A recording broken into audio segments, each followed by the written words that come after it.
He called me tonight before we came out to hear that. I just want to correct one thing that Birnbaum said about Campanella and Robinson. The reason Robinson, initially, when Robinson signed, he signed his contract. In it, he agreed that he would make no attempt to get back at anybody. He would take all the abuse and let it go at that and so forth. And so for the first 2 years under contract, he could not. And there was all kinds of issues, including on his own ball club. Dixie Walker, who was an outfielder for the Dodgers at that time, refused to play. And Branch Rickey told him, that's okay, you don't have to play. Where do you want me to ship you? Because you're out of here. But anyhow, Robinson agreed that he would be passive. And I don't know whether Campanella found that uncompetitiveness with him or what, but 2 years later, Robinson, of course, turned very aggressive, both on the ball field and politically in public. So, interesting group of players. A lot of them died of that team. Robinson, Hodges, Duke, a lot of them passed away, a group of them from that same era didn't make it. By the way, I'll ask you a question. You just answered Gladys Gooding as the only person to have played for all three New York teams. There's another person who was a pitcher, and who was that? Boy, that's a good question. I know Magley pitched for both, but I don't think he pitched for the Yankees. Gooden pitched, well, that was the Mets. Off the top of my head, I'd have to think Gooden long and hard about that. Yeah, it was Magley. He played for a short period of time. Who was from Niagara Falls, yes. New York.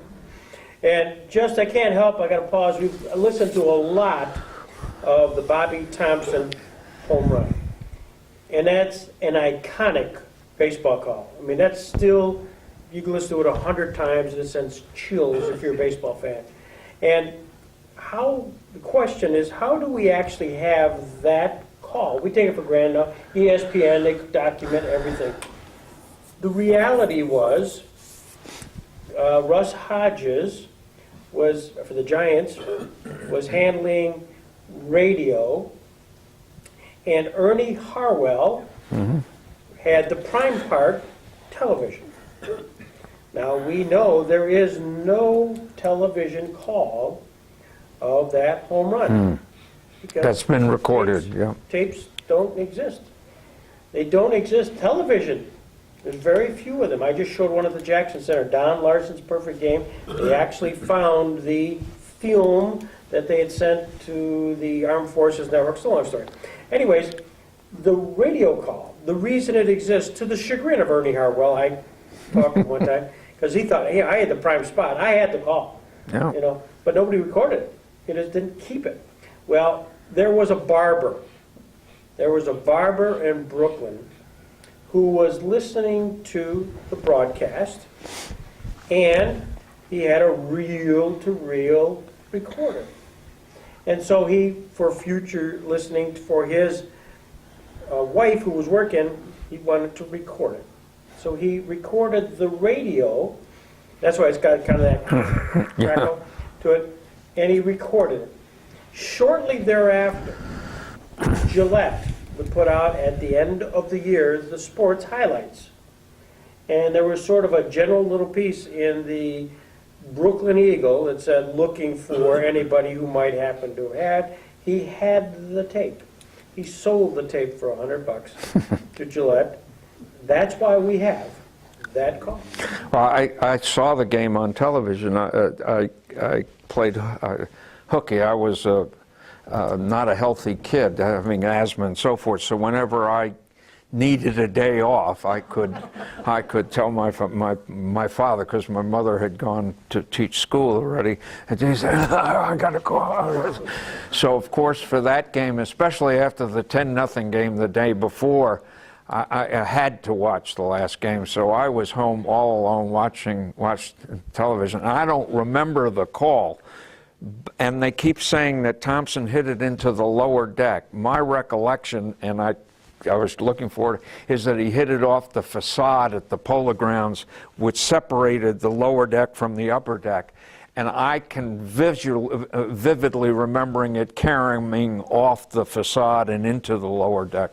But I don't know for sure. And that story about Branca is interesting because I think I may have told you all this, that my father was an optometrist in Mount Vernon, New York, where I grew up. I'm originally born in the Bronx, but hence why I was a Yankee fan.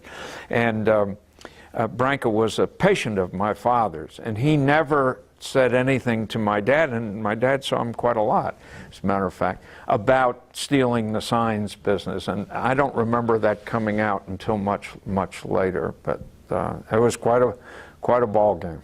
Where did you live during your youth? What part of the geography? Berenbaum gave us an idea. Where were you? I was north of the Bronx, and I was born in the Bronx, but when I was quite young, my family moved. My father's office was in Manhattan at the Paramount Building. That's where we used to watch the Macy's parade from his office window. And they moved to Mount Vernon, New York, which is in lower Westchester County, but just northeast of Manhattan, go through the Bronx and then into Mount Vernon. And that's where I grew up until I was 18 or 19 years old, went off to college. And so we were all Yankee fans in my house, including my mother, who was the most rabid of all of us. My father took her to her game at the Polo Grounds one time. It was the Giants against the Dodgers, and they were sitting, if any of you have ever been to the old Polo Grounds, which no longer exists, right field was something like 260 feet down the line, but the seats, high, tall wall, but the seats were right on top of the wall, as they are in many ballparks. And my mother and dad had seats there. And the Dodgers were way ahead in one game, and the Giants came roaring back at the end. Someone hit a home run. I think it may have been Mueller or Whitey Lockman, or one of those guys hit it near where my mother was sitting. And she just thought it was the greatest thing since sliced bread. And you had to know my mother. She was not a very particularly outgoing, warm person. It's the opposite of my dad. But she became a fan, and we shortly thereafter got a television set when I was about 8 or 9. And we watched all the Yankee games on them. But she was an absolute devoted fan and became a Yankee fan with great favorite players in those days. Well, talk about television. Frankly, were games broadcast during the week? Yeah, as I recall, WPIX in New York did the Yankee games. I think it was WOR did the Giants, and I honestly don't remember what the Dodger games were. I was a great fan of the broadcasters, more so than the ball players. I grew up listening to radio, and when I was very young, and the great ones like Mel Allen was in New York. Incidentally, Russ Hodges, when he first came to New York, worked with Mel Allen on the Yankee broadcast, and then subsequently went over to the Giants. And the Giants had announcers. One was Frankie Frisch, the old great ball player who played for the Giants, and another guy by the name of Morey, and I can't remember what his last name was, but when they were broadcasting, Frisch would always say when there was a walk, a base on ball, he'd say, "Oh, Morey, those bases on balls." And of course, Red Barber and Connie Desmond did the Dodger games, and so I was a great fan. But a lot of games were on, not all of them, it seems to me, but enough, and there were very few night games in those days, and so you didn't see many, but you did see them on the weekends. And we had an old DuPont television and had a little crank for changing the stations. So, and my mother knew where to crank it to, and she'd sit there, and if the Yankees were winning, she wouldn't move. She'd sit there, and anything she'd do is smoke her cigarettes, but she wouldn't move. If her feet were like this and they were winning, she wouldn't move until they either lost or won it going away. So television was a great opportunity for us kids to watch games. Who were her heroes? Oh, well, her first hero was Yogi. She thought Yogi was the best that ever was, but she loved them all. And the reason she liked Yogi so much, we were watching a game one time, and there was a pitch, and Berra was hitting, and there was a pitch, and Berra got angry about it and started to jaw with the umpire, and he was obviously agitated, got back in, and the next pitch he hit for a home run. So whenever Berra was up, and the Yankees were either slightly ahead or losing, she used to say, she talked to the television, she'd say, Yogi, get mad, Yogi, Yogi, get mad, another home run. She thought Berra was pretty good. DiMaggio was all our favorites. He was absolutely mine. Joe DiMaggio was in a class by himself. He was unbelievable. And in fact, my dear wife played golf with DiMaggio one time or watched him play golf. She didn't play with him. And he was just that way about golf as he was about baseball. He was absolutely the best. So were the Giants and the Dodgers in your world the Antichrist? The Dodgers certainly were. Can I use that term? Yeah, sure. It's all right with me. We atheists accept that all the time. I wonder where I was going. No, it's no problem for me. The Dodgers certainly were.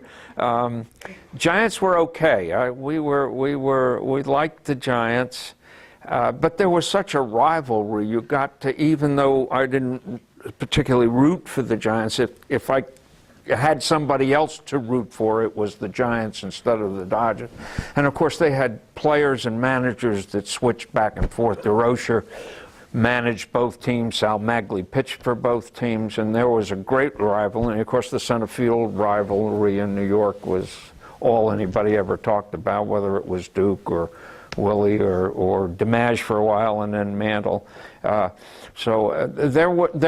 We just didn't like the Dodgers, but we could live with the Giants, and of course, we were great Yankee fans. And in the 50s, it was.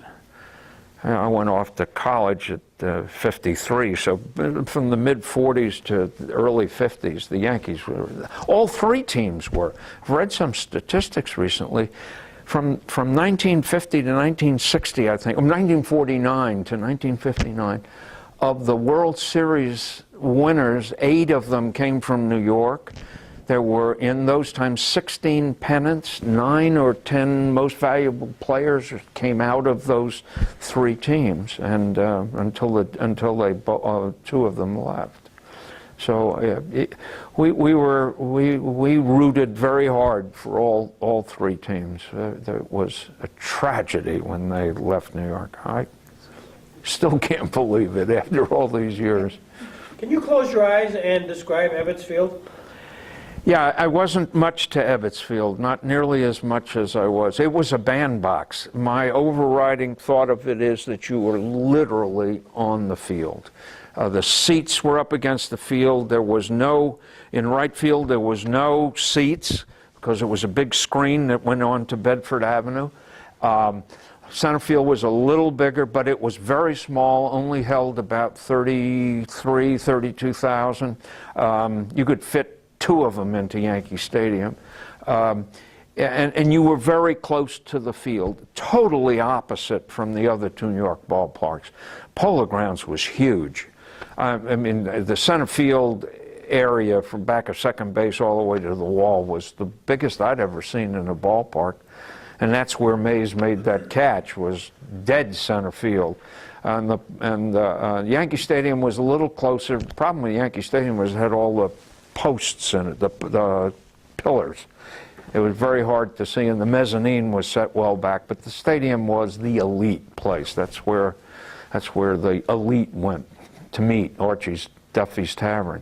But Ebbets Field in this age could not have survived. The reason O'Malley moved them was, or one of the reasons he claimed, was that the city would not build him a new ballpark, wouldn't give, and he was willing, according to the reports, he was willing to buy the land and put up the ballpark, but they wouldn't give him the place to build it. Kathy and I were just in New York and went to Brooklyn and stood at the spot where Ebbets Field used to be. I wasn't much in Ebbets Field. It was a little too far for us to go as kids, and my parents never wanted to go to Ebbets Field. We went to the Polo Grounds and the stadium a lot. Did you get there by car, or did you, was there train tracks where you were? Yeah, well, we lived, you went by car both to the stadium and to the Polo Grounds, and that's the only way you could get to Brooklyn in those. The subway went there, but we didn't much take the subways then. We drove a lot. Stadium was easy to get to because it was closest. The Polo Grounds is just across the river, so you could see one from the other. So it wasn't any problem. But Brooklyn was a different problem. And in those days, they didn't have the highways or the roads. The East Side Highway had just actually been built. The West Side had been there for quite a while, but it was not easy to get there. How far did you get along in your quest to become a sports announcer? Oh, geez. Well, I got pretty close, actually. When I went off to college, I auditioned for, was a small radio station, the university's radio station. I auditioned for being a disc jockey or something like that. I needed to get into it. But I quickly then, after that, became announcer for the university's radio station for the basketball and football.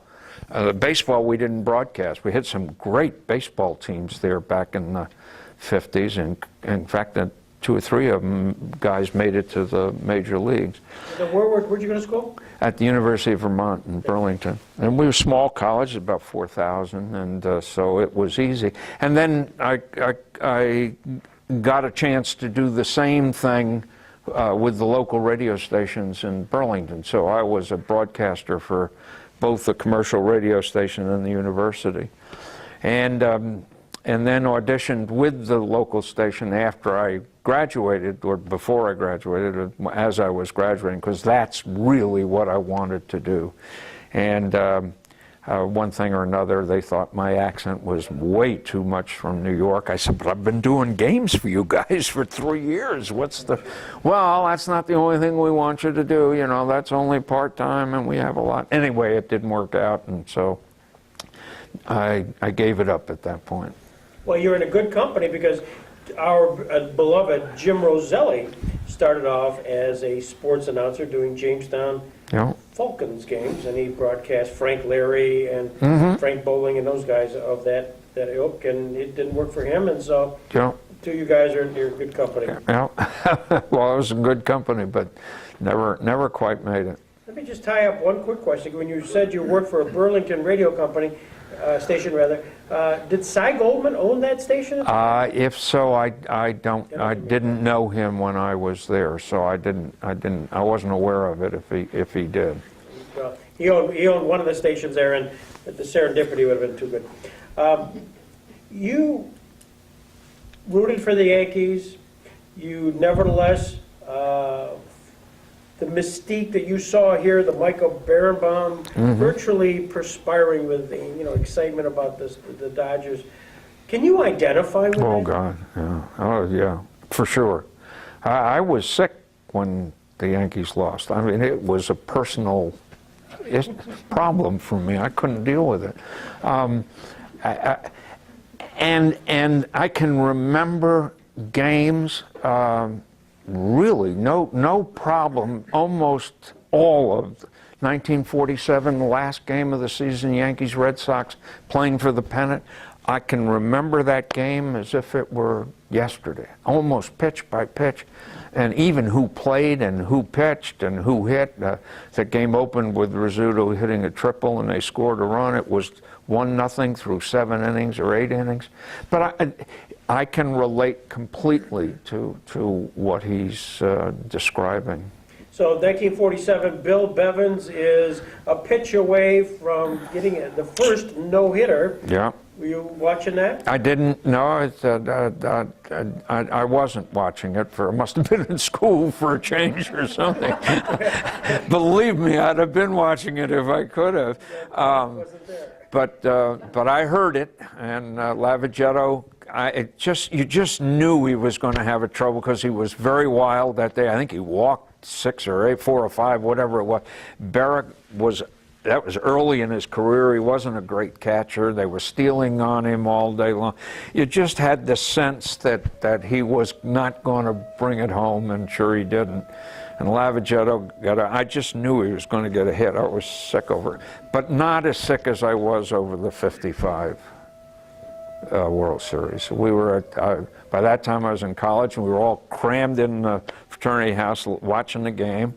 Should have been in class again, but we weren't. And a lot of those fraternity brothers of mine from the New York area. And we were watching. There were a bunch of Dodger fans, a bunch of Yankee fans in the room. And when Barry hit that ball, this was Johnny Padres pitched it against the Yankees. And Barry hit that ball. I said, there's nobody going to catch that because they'd be playing Barry way over the other side of the field. He was a left-hand hitter. And Ambrose, out of sheer luck, stuck out his glove and the ball fell in it. And we knew it was over. That was a very, very sad. It was okay the Yankees didn't win. No, it wasn't okay, but I could live with that. But losing to the Dodgers was almost unbearable. A little local note on Sandy Ambrose. There's a very famous picture of him. Yeah, with the ball. catch. He was left-handed. There's a company in Jamestown known as the Jamestown Stamp Company, owned by the Patrick family, and currently owned by Todd Patrick. Todd, big Dodgers fan. And Todd was in Florida someplace and had, I forget, it was at an event, and Sandy Ambrose was there signing autographs. And he learned that Sandy Ambrose was really down on his luck. No money, and he was on an essential welfare. So Todd put him on the payroll. He wanted to be able to help in a way, so he would send, at the time, I don't know, a couple $100 a week, just to Sandy Ambrose. One to say he was on his payroll, that was his ego thing, but the other, he really did help him out, and it was always kind of a near and dear story of closeness to somebody. And that movie that you saw there at the very end was an old-timers game.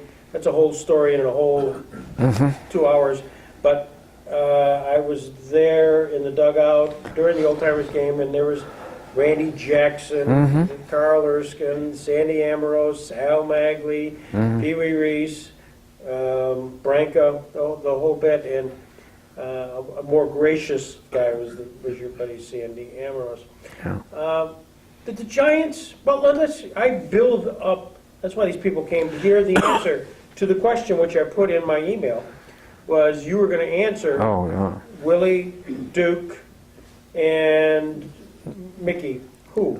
Yeah, that's an interesting question because we got time. How much we got? Because I think you need to throw in into Willie Mays into that mix. He was just a little ahead of those guys. Mantle, I think, could have been the best of them all, clearly, but he had gotten hurt, and I'm sure you all know, in the first World Series game he played in, he tripped over a drainage pipe in right. He was playing right field when he first came up because DiMaggio was still playing center field. Tore up his knee, and he was never the same after that. I think Willie Mays was probably the best of that, certainly of that group, and maybe the second best player I ever saw. DiMaggio was clearly the best all-around baseball player I think that ever was, at least the ones I saw from the early 40s on. He was clearly, and you know, when he hit in 56 straight games, DiMaggio has the record for hitting in most games in a row, was 56. You know how much money he made that year? He got paid $15,000 in 1941. He hit .366. He knocked in 150 runs, had 43 home runs, hitting 56 straight games, and he was paid $15,000. He held out the next year for 25 and never got it. They kept him, offered 20, and he took the 20 and went. But I think Willie Mays was the best all-around player I would have liked to have on my team. And Duke Snider was good. It was a hard choice, but I think Willie was clearly the leader of that through. Although Mantle could have been the best, he was a great player. When he was good, he was very good. So through that haze of an answer there, Willie Mays? Willie Mays. Okay. And let me be sure, because Alice will ask the following. Who was Willie Mays? When he first came up, he went. We know where Bill. We just showed the program. Yeah, he went 0 for 12 the first time he got a hit, and then he went 0 for. It was 1 for 23. Oh, the New York papers were grim. Oh, they said, where did this kid come from, and so forth. But he was a real keeper. He was a great player. Michael Berenbaum talked about being Jewish, being in Brooklyn, and that identification with the black African American ball players, because they had to work a little bit harder, etc. You could see that analogy. Absolutely. Was that part of your culture growing up? Not really. And it's typical of the Jewish culture. Michael came from a city that was a melting pot, clearly. We were in a smaller environment, and very sheltered in the fact that most of our social activities revolved around the same society. So I was raised or born Jewish, raised that way effectively. And so most of my social activity were with other Jews as opposed to the mix that you find as you go on in life. So and I was just too young. I was born in '36, so the Holocaust was not as close to me, and including my family, because all of my family by the time of the Holocaust were already out of a term. My grandfather came in 1897. My parents were both born in the United States. My mother's family had stayed in Europe, but most of them had passed on. So I was not connected to that kind of thing. So I never felt, as growing up, anti-Semitism or this need or requirement that I work harder, be better, whatever it was that Michael talks about. I can't say that I experienced that sensation. You were a Yankee fan, nevertheless. The Jewish Adonis during that time period was Hank Greenberg. Yeah. Was that part of your world? Sandy Koufax came later. Greenberg, and really not, at least in mine. Mine was directed almost entirely to the sports activity. My parents certainly recognized Hank Greenberg and others that were playing at that time. Greenberg was a little older.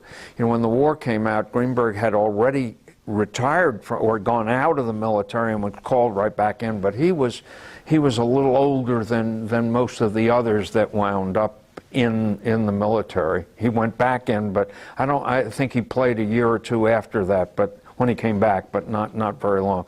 So yes, I was aware, because it was very typical in that culture. When you heard a name or someone talking about a name, my parents would add the reference that, oh, he's Jewish or she's Jewish or something like that.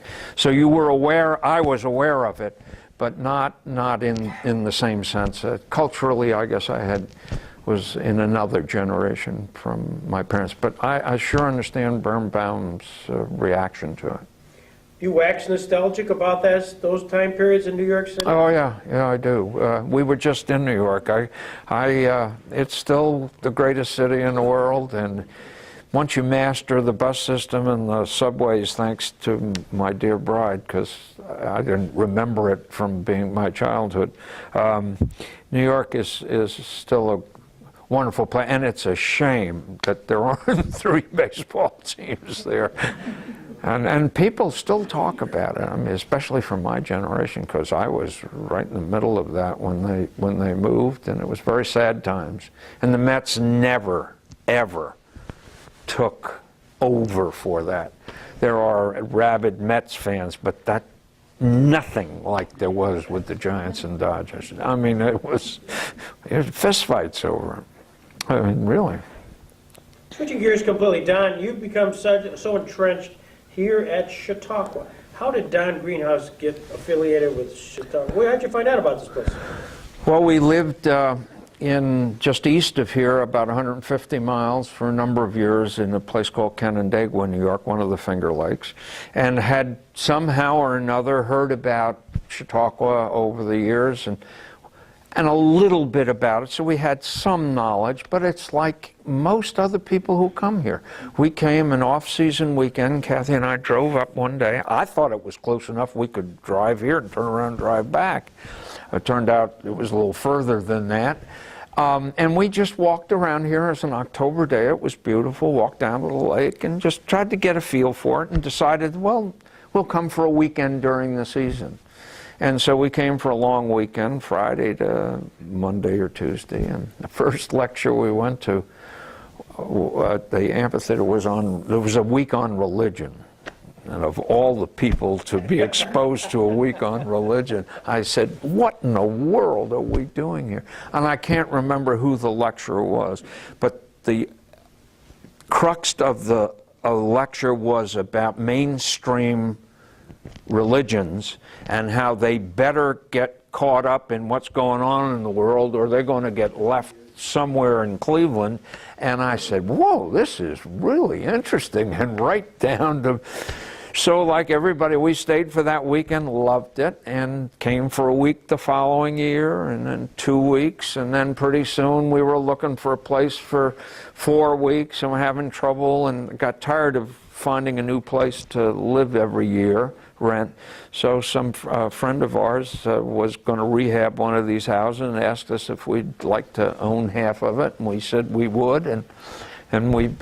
The rest of the story is we've been coming ever since and lived here now since the late 90s on a year-round basis. And of course I was a trustee for 8, 9 years, 10 years, I've done a lot of work for the institution over the years, and it's just one of those magic places that doesn't exist in too many other places in the world. You go to lectures, as has Alice and stuff, and you actually write them up and critique them. Well, I do. I'm a lecture evaluator, and so it does two things. It forces you to really focus on the lecture, because if you want to do a reasonably good job, you want to give the institution feedback on what's going on.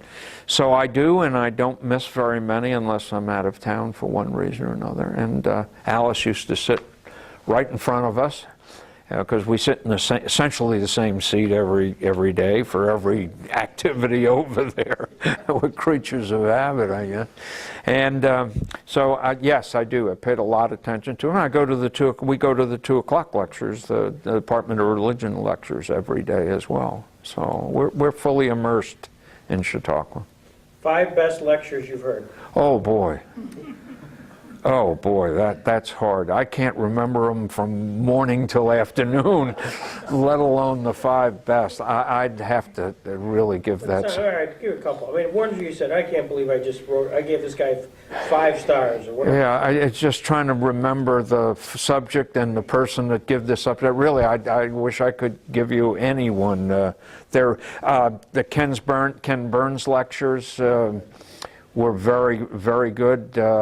Solomon Rushdie's lecture I remember really well. I don't know if it was the best. I'm really at a loss to give you any more off the top of my head without thinking of. I keep the scorecard. I keep track of everything I evaluate. So at the end of the season, I have a full list, and then the institution sends us a list of the composite of all that, and I always compare it against what I thought, and I'm usually in the mid somewhere, but I off the top of my head, I can't give you an answer to that question. Were you here when Buster Crabbe did his? No, that's before my time. Anybody? No. Buster Crabbe was a 10-foot. The swimmer? Yeah. Played Tarzan. Pardon? He played Tarzan. Right. And I think he spoke for maybe 5 minutes 10:45 lecture, can you imagine ending in 5 minutes? And the To rest take of it, he was questions. killing time, and he actually did some exercise. He's like the most unbelievably productive. You know, you mentioned that. The one I can remember, what was the woman of the name when Dan put on the huh? Loretta. Well, her first lecture here brought the place down. And when Dan put that Trojan hat on and started to dance with her, you know, of all the people in the world to do that, she really was pretty terrific. There's been over the years a lot, and they have, I think, gotten significantly better over the years as well. What would you like to see done in the next 5 years? What's the Don? Here? Yeah.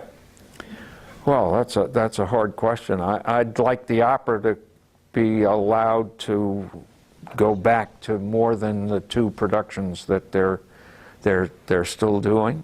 I think that's been a great loss, although financially I clearly understand where that's going. I think that the rebuilding of the amphitheater, although certainly I'm not going to be able to make a difference, it really needs to happen. Absolutely has to happen for the long-term future of this institution. And I'm quite worried that that money is going to be available. It's at 27, it'll be 30 million by the time they're finished. And that can't come from small little donations. That has to come from a couple of really major, or 2 or 3 major ones to get 99% of the way there. So those are 2 of the things that, and I'm quite worried about this change that's going to occur in the Department of Religion. Finding Joan's replacement is not easy. I don't know what she said here because we had just come back and missed her interview. She did not mention you as a potential candidate. What a surprise. You know, I'm sure I've told you, you've all heard the story. After I fell, you know, I was in rehab for 2 months on my head, and when I came back, Joan was one of the first people I saw, and I said, you know, thanks for praying for me. She said, well, you're the second atheist I've prayed for. I said, who was the first? And she said, Carl Sagan. And I said, well, he didn't make it. And she said, well, you don't know how long I kept him alive.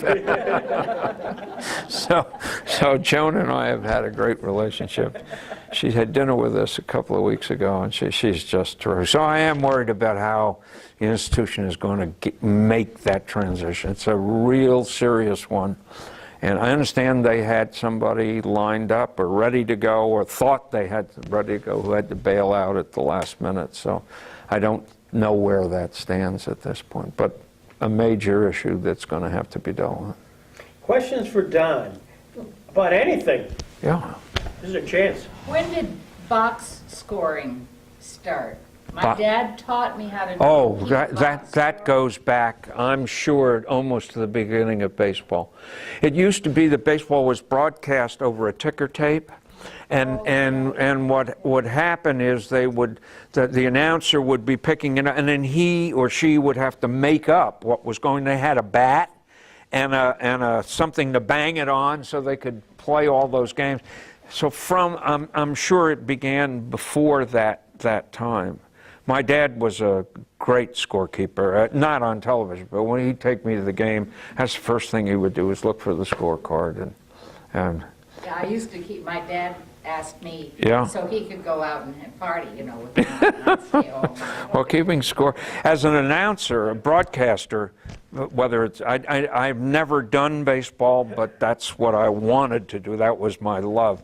But I would keep various scorecards for various games so that I could keep track. When I was referring to something in the past, I could find it. But baseball scorecarding, I think, goes back almost to the beginning of baseball, really. When I was a kid, the whole town would gather in the town hall. Our football team would make this was before the war, all parts of the country, and we'd sit there and listen, and they'd send telegrams over the war to report the plays and so forth. Yeah. When we broadcast basketball games at Vermont, we didn't then have our own field, our own auditorium. We played in the local Memorial Auditorium in Burlington, and so you sat, and we didn't have a booth. We just sat in the seats right on the upper deck or whatever, the balcony, and I would sit with whoever did the color with me, a guy by the name of Frank Adamo, who was just a marvelous guy, and we had an engineer. And sitting on my left at almost every game when we were doing home games, was a professor and his wife would sit next to me, a professor over here. And I kept one of those things, and I'd write things. And what I did was I memorized the Vermont players. I knew who they were. I knew them all personally, so I knew when they were in the game. But the opposing team, I would learn the starting five and then learn to pick them up as they would report to the scorer's table. So, and so we went off a break, and Frank finished with his commercial or whatever he's doing. He said, now back to Don. And I said, well, okay, we've got 2 new players coming in. And I kept the scorecard up right next to me, and this professor's wife and I would share it. And I said, here comes number 26, Jones, and I'd say that so I could remember it. And then number 24, and she got to the number 24 just before I did. And I started to say his name. His name was Twaddle. God be my judge. She got there just before I did, and I started to say twaddle. I'd never got it. I said twa. She was hysterical, and I just went nuts. I couldn't breathe. I was laughing so hard. So the engineer shut me down, and we calmed ourselves down. Just went to blank radio, just absolutely blank radio. And he said, Don, you okay? I said, well, I'm getting there. I'm okay. Yeah. A few minutes later, I said, okay, turned me back on. And what happens? But the first rebound, and I just picked it up like nothing had happened. Here comes the whatever, here come the Catamounts, and the ball goes up. Rebound to Twa. Shut me off till halftime. I never got another word out. It was really funny. So, but it was great fun in those days. We broadcast all over New England. We funny stories about. We didn't have the radio station didn't have, even the commercial station didn't have enough money to give a 2-way line. So we had a 1-way line, and the way we'd set up to broadcast, and the only way you knew whether the people at the station were getting it was you call collect, and they'd refuse the call, and then you knew. So I go back to do again.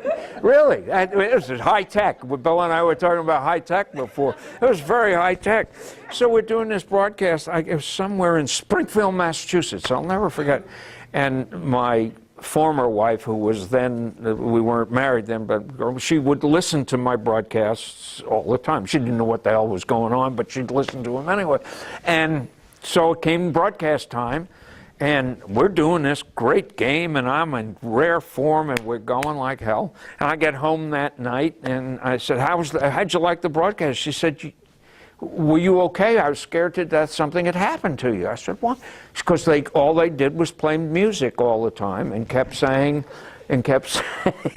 well, we're having a little technical difficulties getting to Don and Frank at the Springfield, whatever it was. And that was somebody refused the call because they were new at the station, didn't have a clue what was going on. So we had great fun. It was a great time. What great memories.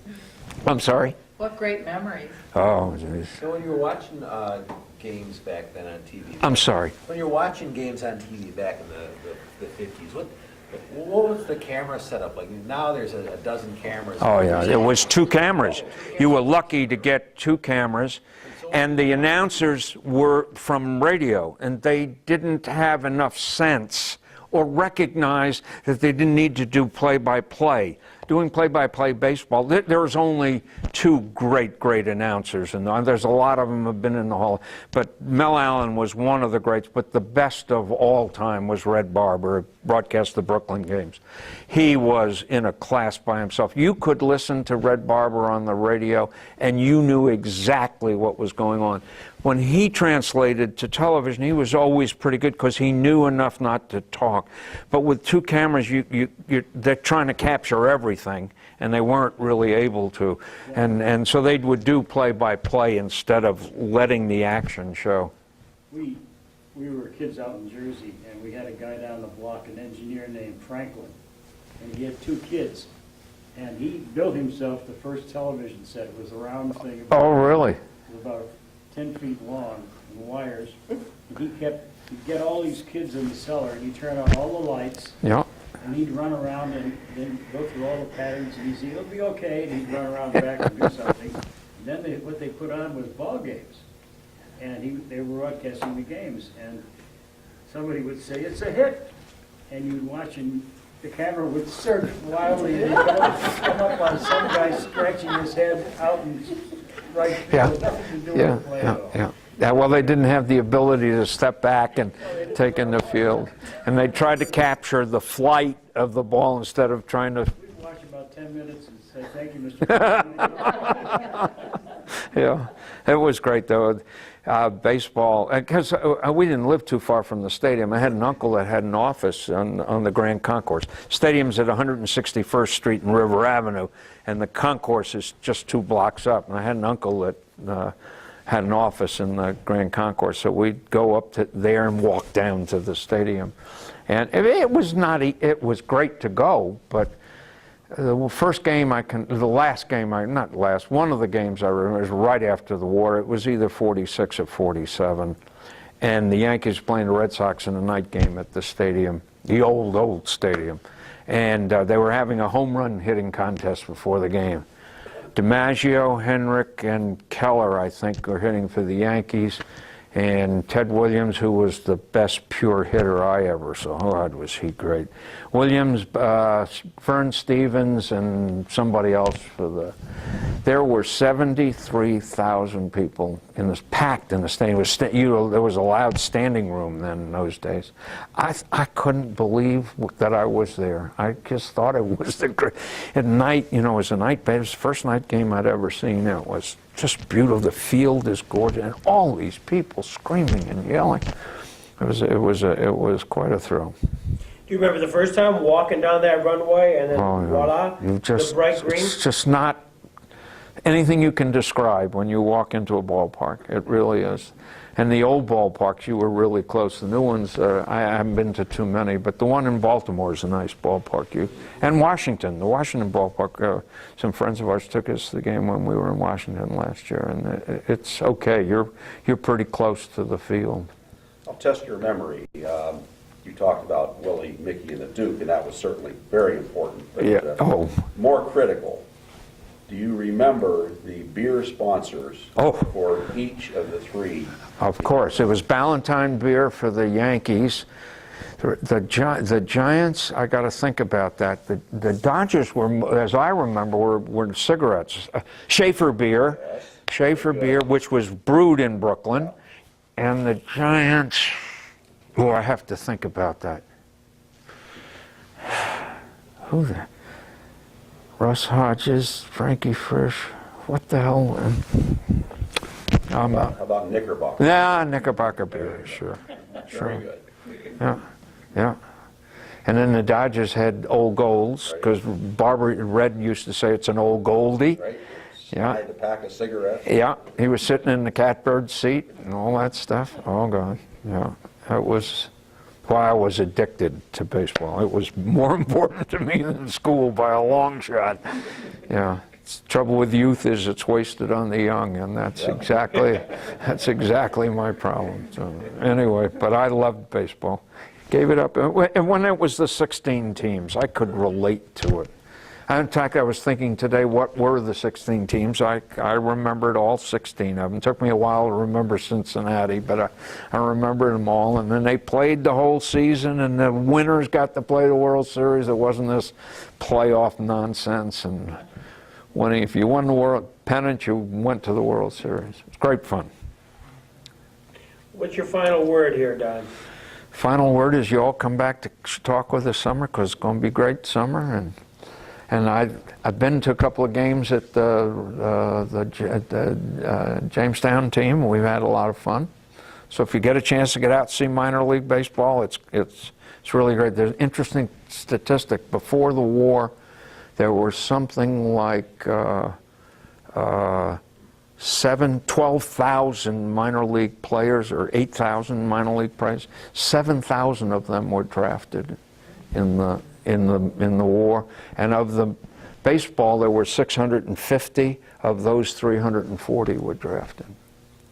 So, hope baseball survives, but it's too spread out for me now. Don, we got something for you. All right. Uh-oh. Normally, we get something which really to the Jackson Center, I couldn't figure out what that would be. So, there was a book by Mike Shapiro, who's Oh, of my clan. and it's called The Last Good Season, and it deals with the Brooklyn Dodgers, really, of 1957. Six. So it's the last good season. Yeah. And it's really well done, and of course, they have segues into the 50s. But that's from us to say thank you. Well, thank you. Sure. Thank you so much. As a good announcer, you better not walk away with this. As Birnbaum said, it would have been two games that